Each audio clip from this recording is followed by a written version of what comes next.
Hello and welcome to Your Favourite Teacher. I'm just going to do a podcast today on When We Two Parted by Lord Byron. Now, for most of you, this is going to be in the love and relationships cluster. So I'm going to read through the poem first and then I'm going to discuss it in a little bit more detail. So, When We Two Parted by Lord Byron. When we two parted in silence and tears, half broken-hearted to sever for years, pale grew thy cheek and cold, colder thy kiss, truly that hour foretold sorrow like this. The dew of the morning sunk chill on my brow. It felt like the warning of what I feel now. Thy vows are all broken, and light is thy fame. I hear thy name spoken and share in its shame. They name thee before me, a knell to mine ear. A shudder comes o'er me, why wert thou so dear? They know not I knew thee, who knew thee too well. Long, long shall I rue thee, too deeply to tell. In secret we met, in silence I grieve, that thy heart could forget, thy spirit deceive. If I should meet thee after long years, how should I greet thee? With silence and tears. Okay, so that's quite a sad poem. Obviously you can see why it's to do with the love and relationships cluster. And it's supposed to be based on one of the many scandalous relationships that Lord Byron was involved in. I've actually just started watching Victoria, which has Lord Melbourne's wife. There's a reference of her having run off with Byron. So it's claimed that Byron falsely stated that the poem was written in 1808 in order to protect the lady who it was actually written about, who was Lady Frances Webster. And it was actually written in 1816. Lady Webster was also said to be involved in an affair with the Duke of Wellington, so she was quite the scandalous lady. Now, Byron is known, he's very well known, and he was a leading romantic poet, and he was key in the movement of Romanticism. So I've actually talked about his relationship with Percy Shelley and Mary Shelley when I did podcasts on Frankenstein. So it's about that time, so it's a long time ago. Now, there are a few key themes that are sort of mentioned here, those being secret, forbidden love, the idea of regret, pain that he's feeling, anger even maybe. And some of the poems that I'd want to compare this to would be perhaps Neutral Tones. You could talk about Winter Swans, Farmer's Bride and Porphyria's Lover. So we'll talk about how some of those links later. Let's just go through the poem and pick out some key information. So it starts, and the title, When We Two Parted, is significant. It's always important to talk about a title because it's been chosen for a reason, and also it's one of those things that counts as a quote. So if you can't remember any quotes when you're doing a comparison, you can still always talk about a title. So When We Two Parted is obviously the ending of a relationship, and love and relationships is your key theme that's linking all of these. So this is at the end. And so When We Two Parted in silence and tears, so it's obviously an unhappy parting, half broken-hearted to sever for years. Pale grew thy cheek and cold.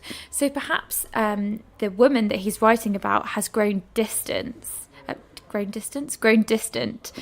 because it talks about colder thy kiss. So it seems like maybe it's her who's pulling away from him. He talks about sorrow, so picking out key words then from that first stanza. Half broken-hearted. I wonder what's significant about half broken-hearted there. Silence and tears. Silence is something we normally associate with death. So straight away we don't know, maybe this lady's died.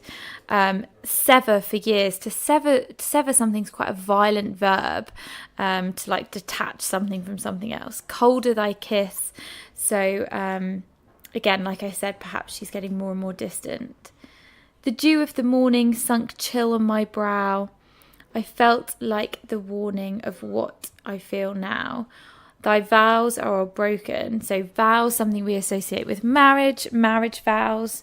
Maybe they were married. I mean, we know that they weren't, but maybe these vows are referring to her marriage vows. Again, talking about perhaps the affair. And light is thy fame. I hear thy name spoken and share in its shame. So this again talks about the idea of this scandalous relationship. So perhaps, obviously, polite society and the time period means that any kind of adultery was seriously frowned upon. I mean, it still is, but the extent was really quite extreme back then. And he's saying that part of that shame is his own. A knell to my ear. It's like an interesting choice of word there. A knell to my ear, and we'll talk about that in a second. A shudder comes over me, so it's physically impacting him. He shudders at the thought is an expression that we talk about quite a lot. So he can't really bear to hear her name, which is quite interesting. Why were you so dear? He's questioning himself. So we've got a couple of questions in this poem. We've got one there. Why wert thou so dear? Which could be rhetorical questions. And then how should I greet thee? Which is just the second to last line. Too deeply to tell. So we've got what seems to be here is perhaps this splitting of this relationship when they parted. So when we two parted, perhaps they haven't parted equally on equal terms. And he seems to feel the loss a lot more than she does. We've got sorrow, grief, broken heart, lots and lots of negative language here. So he's really feeling this loss. We've got thy spirit deceive. I wonder what that could mean, because deception, perhaps she has done something to deceive him. That might be an interesting thing to pick out. How should I greet thee? With silence and tears. So things haven't ended well with this coupling. They're not one of these. It's not one of these breakups where it's like, oh, we're going to be great friends. But with silence and tears, and silence we've had. That's basically an almost complete repetition of the second line. So it starts when we two parted in silence and tears, and then ends how should I greet thee with silence and tears. He's not moved on. The ache, the pain for him hasn't changed. And there are a few things to pick out here.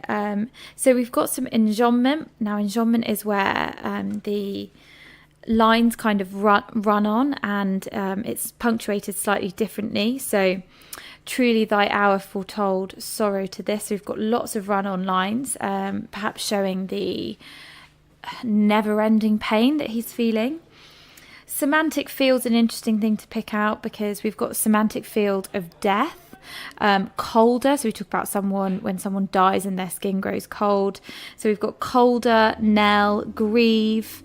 All of these things could be to do with death and loss. So we've got some repetition. That's another interesting thing to pick out. We've got in silence and in tears, like I've spoken about, comes more than once. Thee, he's how I knew thee, I rue thee. Obviously, we've got a regular rhyme scheme in here, which is quite interesting, because with such a sad poem, you don't always have a rhyme scheme. Rhyme schemes can sometimes make things feel upbeat, but in this case, I think it makes it feel like his pain is monotonous and ongoing, and we get that with that repetition and that regular rhyme scheme.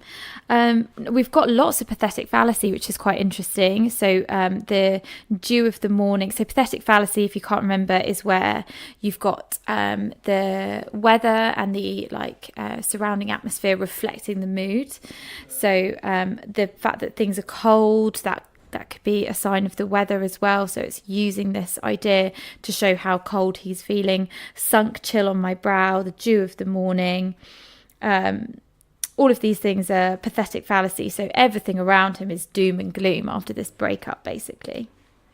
Okay, so what one of the things that you have to ask yourself when you go through this and when you're going to make a comparison with another poem is, how are feelings of love and loss conveyed here?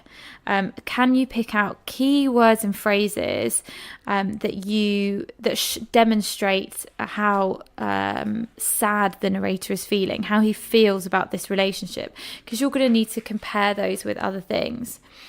It seems like this poem is about the painful end of a relationship. And also we've got suggestions here that it was forbidden love. And we get that from the scandal where he shares in the shame where her name is spoken. The semantic field of death is, as I've said, is a key thing to talk about. But also this idea of the inevitability of the end of the relationship.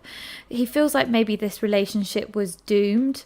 So things like words that we can pick out: foretold, warning, knell, deceive. He's almost kind of angry by the rejection that he faces, and we can see that. We've also got a juxtaposition here between knowledge and this idea of silence and secrecy. So they know not I knew thee, they name thee before me. So he can hear all of this gossiping, but there's like a big divide between what the outside world knows and what he knows. So a few things there to pick out and talk about with when we two parted. There's not three of them in this relationship. And definitely things that you want to look out and be able to compare with perhaps neutral tones, as I said, Winter Swans, Farmer's Bride, or Porphyria's Lover. I'm going to go through each of these now and do podcasts on them, and then I'll be saying about things that we can link from this poem. I hope that's been helpful, and good luck.